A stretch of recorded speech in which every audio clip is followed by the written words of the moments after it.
contrôle du médecin parce que nous avons réhabilité les Guinéens qui sommeillaient, qui dormaient depuis 1996 et que depuis cette date, on a mis en place la coordination des associations guinéennes.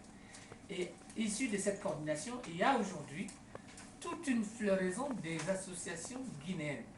Les associations des jeunes Guinéens qui avaient organisé la journée culturelle, la semaine de solidarité internationale hier à l'ambassade, à la mairie du 20e.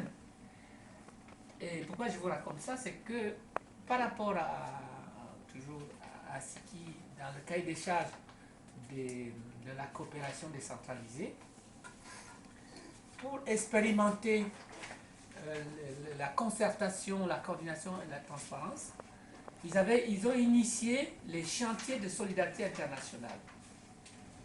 Et nous avons été parmi les premières associations à réaliser ces premiers chantiers en 2002 en Côte d'Ivoire.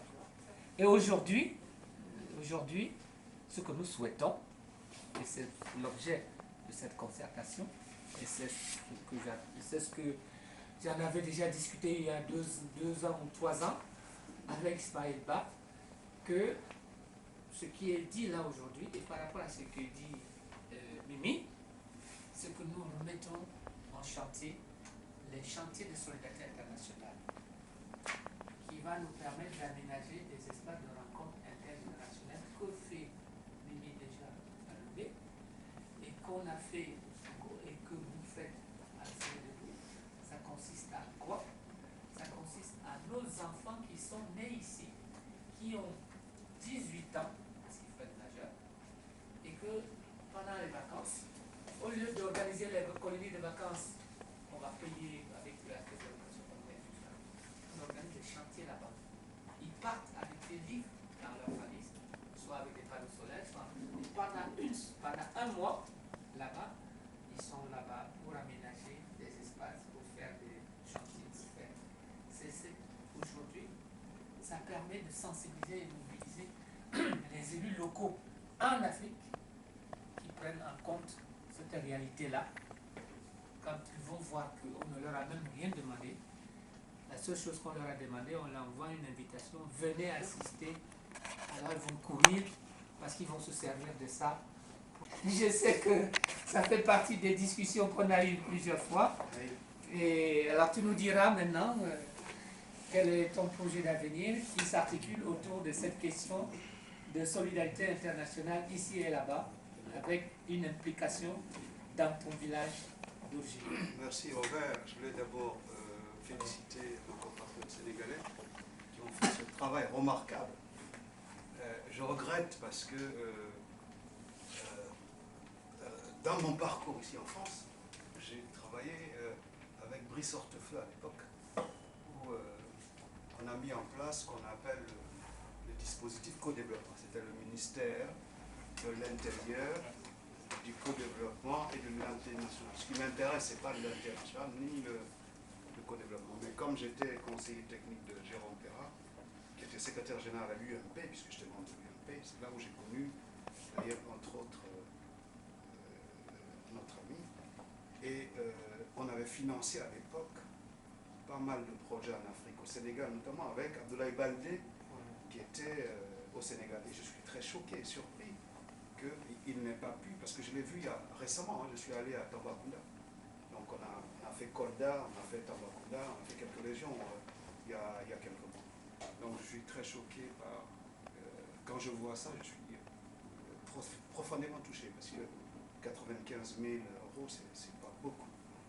Bref, voilà. Moi, sur mon parcours professionnel, donc j'ai fait comme vous tous ici, j'ai fait mes études ici en France, de droit, j'ai milité au RPR, ensuite à l'UMP, c'est ça ma culture politique ici à Rouen.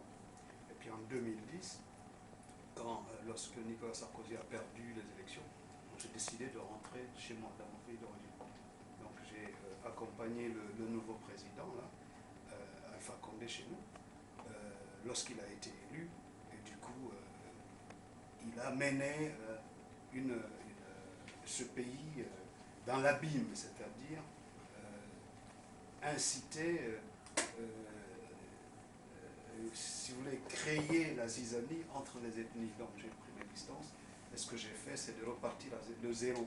Donc j'ai regagné Yembere Mali, qui est pratiquement ma commune. J'ai décidé de reprendre ma commune. Donc je travaille dans ma commune actuellement. Donc j'ai essayé de reprendre toute la municipalité. Ça n'a pas marché, j'ai eu beaucoup de difficultés. Et du coup, récemment, vous avez cité Severino, mais il y a aussi Dovgera, qui avait dit dans un de ses discours, si vous voulez réussir en Afrique, il faut vraiment impliquer les femmes. Donc récemment, ce que j'ai fait, j'ai mis dans mon conseil municipal 80% de femmes. Donc j'ai viré tous les hommes pratiquement. Et aujourd'hui, ça marche très bien. Ça est en train de marcher. Donc qu'est-ce qu'on fait? On est en train de travailler sur un audit parce que les gens ont vendu pratiquement tous les terrains. On en a pratiquement plus. On est en train de récupérer ces terrains-là. Et puis vous avez parlé de gestion effectivement de la chose publique. Là aussi, on est en train de récupérer pas mal de choses. Et bravo à ces femmes-là, parce qu'elles sont là, elles font le boulot. Et là, je reviens en France pour reprendre contact avec mes amis politiques dans les communes, pour les accompagner après les municipales, pour pouvoir signer des partenariats entre ici et là-bas. Maintenant, sur la coopération décentralisée, il y a, c'est vrai, les communes, il y a aussi le fonds européen, je ne sais pas si vous êtes au courant, le fonds européen. Le Sénégal participe régulièrement, d'ailleurs c'est l'un des pays qui participe le plus. Hein. Il y a chaque fin de l'année, le Fonds européen met en place un dispositif de financement des micro-projets. Et le Sénégal, qui est très rusé dans tout ça, et le Burkina, ils n'envoient pas des ONG, ils envoient des préfets qui sont formés pour ça, et puis qui ont cette capacité d'aller chercher des fonds. Donc, chaque année, ils ont une enveloppe conséquente pour le Sénégal, et il y a des pays comme la Guinée, comme certains pays qui ne connaissent pas, qui ne connaissent pas cette ligne budgétaire qui sont fléchées chaque année, et donc cet argent-là revient en Europe puisqu'il n'est pas utilisé. Donc ça, c'est des pistes qu'il faut aller chercher. Ça, c'est le fonds européen. Il y a aussi le ministère du Développement durable, je ne sais pas ce qu'il fait. Mais là aussi, vous pouvez frapper à cette porte-là. Et puis, il y a les conseils régionaux. Les conseils régionaux français qui ont chaque année, qui votent des budgets pour aider l'Afrique. Donc, vous voyez, il y a quand même de l'argent, il faut aller le chercher, il faut savoir le chercher. Mais si on veut réussir, c'est vrai ce qu'on nous demande. C'est très simple, c'est très facile. Non, moi, j'ai eu beaucoup de difficultés depuis 2 ans maintenant, mais ça commence vraiment à marcher. Parce que quand les gens voient vraiment que vous voulez apporter de votre personne et vous mettez en place un dispositif qui fonctionne, les gens ont confiance et les gens commencent à venir progressivement. Donc moi, je ne fais pas de la coopération nord-sud, je fais plutôt du sud-sud. Donc c'est-à-dire que j'ai commencé à travailler avec le Sénégal oriental et ensuite un ami qui est ambassadeur ici, qui m'a introduit au Rwanda, donc je travaille beaucoup avec le Rwanda, qui ont des pays qui est très avancés également. Donc pensez un peu aux pays africains qui marchent très bien. Donc je fais venir des agriculteurs rwandais en Guinée, dans le Fouta Djallon, et puis on fait des échanges. Et puis récemment, comme je vous le dis, j'étais au Sénégal, on a fait un peu Tambacounda, c'est un pays qui est très avancé sur le financement des micro-projets, sur le co-développement. Le Sénégal est un exemple. Et puis vous avez le Maroc également. Donc, grosso modo, il y a de l'argent, il y a des fonds, et il faut